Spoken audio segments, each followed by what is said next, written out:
தமிழக சட்டமன்ற தேர்தலுக்கான வாக்குப்பதிவு இன்று காலை 7 மணி முதல் தொடங்கி விறுவிறுப்பாக நடைபெற்று வருது.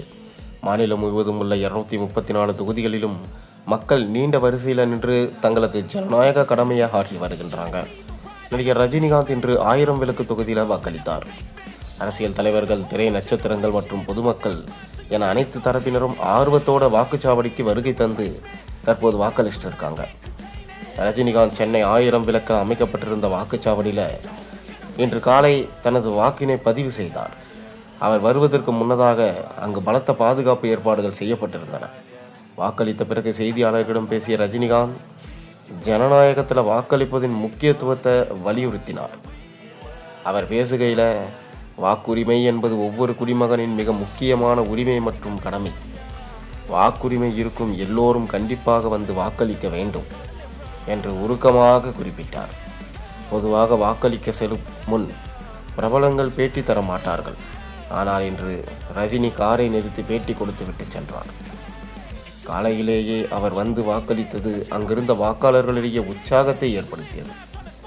திரையுலகை பொறுத்தவரை நடிகர் அஜித்குமார் எப்போதும் போல இம்முறையும் அதிகாலையிலே வாக்குச்சாவடிக்கு வந்து ஆச்சரியப்படுத்தியிருந்தார். காலை 7 மணிக்கு வாக்குப்பதிவு தொடங்கியதற்கு முன்பே அவர் வந்து வரிசையில் நின்றார்.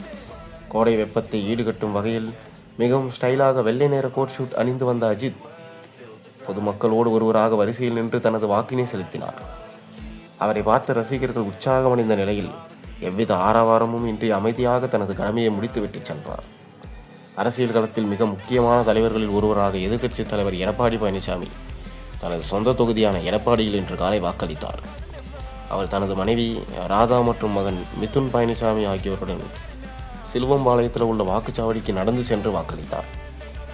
எடப்பாடி தொகுதியில் 8வது முறையாக போட்டியிடும் அவர் வாக்களித்த பின் செய்தியாளர்களிடம் பேசுகையில், ஜனநாயக திருவிழாவில் அனைவரும் பங்கேற்க வேண்டும், அனைத்து வாக்காளர்களும் எவ்வித தயக்கமும் இன்றி வாக்குச்சாவடிக்கு வந்து தங்கள் ஜனநாயக கடமையை ஆற்ற வேண்டும் என்று வேண்டுகோள் விடுத்தார். எளிய முறையில் குடும்பத்தோடு நடந்து வந்து அவர் வாக்களித்தது அப்பகுதி மக்களிடையே கவனத்தை ஈர்த்தது. தமிழகத்தின் பல்வேறு பகுதியில் அமைச்சர்கள் மற்றும் கட்சி தலைவர்கள் அதிகாலையிலே வாக்குச்சாவடிக்கு சென்று வாக்களித்தாங்க. நாம் தமிழர் கட்சி ஒருங்கிணைப்பாளர் சீமான் காலையிலே வாக்களித்தார். மேலும் அமைச்சர்கள் KN நேரு போன்ற அமைச்சர்கள் வாக்களித்தாங்க. திரைப்பிரபலங்களும் தற்போது வாக்களிச்சுட்டு வராங்க. அதைத் தொடர்ந்து தற்போது ரஜினி யாருக்கு வாக்களிச்சிருப்பார்? ஒரு பக்கம் பிஜேபியா, இன்னொரு பக்கம் திமுகவா, இல்லை தவேக தலைவர் விஜயா? இதுதான் பெரும் பேசும் பொருளாயிருக்கு. நீங்கள் யாருக்கு வாக்களிச்சிருப்பார்னு நினைக்கிறீங்க? மறக்காமல் கீழே கமெண்ட் வாயிலாக தெரிவிங்க.